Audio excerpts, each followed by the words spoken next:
Home Sound Alarm System by Elijah Reed. Goal. My goal was to build a home sound alarm system. Design. My design was when something gets close to the sound sensor, the LEDs turn on, blinking, and make sounds. Also, when the object is gone, the LEDs are off and the sound goes off. Build. I used an ultrasonic sensor, Raspberry Pi, 3 LED lights, 4 LED resistors, 9 MF wires, 1 buzzer.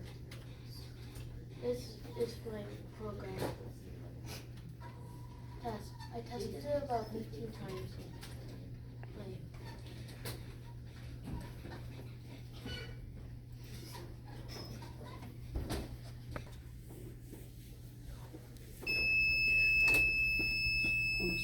So can you explain?